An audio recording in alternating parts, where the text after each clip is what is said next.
اس video کو دیکھنے سے پہلے ہمارے چینل ندائے اسلام کو سبسکرائب کرنا اور بیل آئیکن پر کلک کرنا نہ بھولیں تاکہ نئی آنے والی ویڈیو آپ کو بآسانی ملتی رہے۔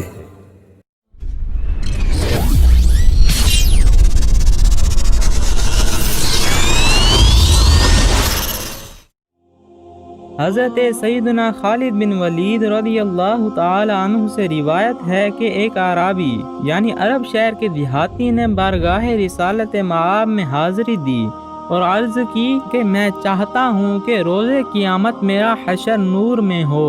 سرکار مدینہ سردار مکہ مکرمہ صلی اللہ تعالی علیہ وآلہ وسلم نے فرمایا، کسی پر ظلم مت کرو، تمہارا حشر نور میں ہوگا، ظلم قیامت کے دن اندھیرا ہوگا۔ حضرت سیدنا جابر رضی اللہ تعالی عنہ سے روایت ہے کہ رسول بے مثال بی بی آمنہ کے لال صلی اللہ تعالی علیہ وآلہ وسلم نے ارشاد فرمایا، ظلم سے بچو کیونکہ ظلم قیامت کے دن اندھیریاں ہوگا، اور کنجوسی سے بچو کیونکہ کنجوسی نے تم سے پہلے والوں کو ہلاک کر دیا۔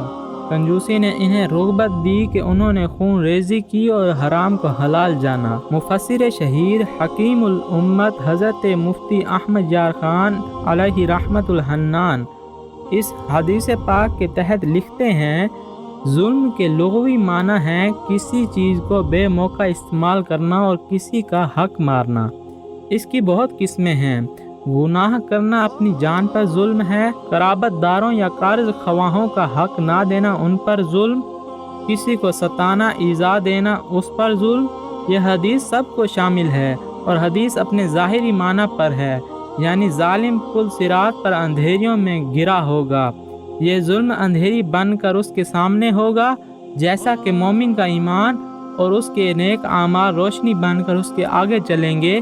رب تعالیٰ فرماتا ہے، ان کا نور ہے ان کے آگے اور ان کے دہنے دوڑتا ہے۔ رسول اکرم نور مجسم صلی اللہ تعالی علیہ وآلہ وسلم نے ارشاد فرمایا، مظلوم کی بد دعا سے بچو اگرچہ وہ کافر ہی ہو، کیونکہ اس کے سامنے کوئی حجاب نہیں ہوتا۔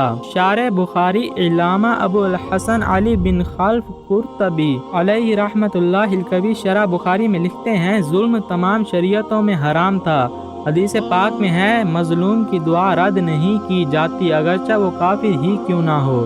اس حدیث کا معنی یہ ہے کہ اللہ عز و جل جس طرح مومن پر ظلم کرنے سے ناراض ہوتا ہے، اسی طرح کافر پر ظلم کرنے سے ہی ناراض ہوتا ہے۔ مفسر شہیر حکیم الامت حضرت مفتی احمد یار خان علیہ رحمت الحنان لکھتے ہیں کہ مظلوم جانور بلکہ مظلوم کافر اور فاسق کی بھی دعا قبول ہوتی ہے، اگرچہ مسلمان مظلوم کی دعا زیادہ قبول ہے، کیونکہ مظلوم مضطر اور بے قرار ہوتا ہے، اور بے قرار کی دعا عرش پر قرار کرتی ہے۔ رب فرماتا ہے، یا وہ جو لاچار کی سنتا ہے جب اسے پکارے۔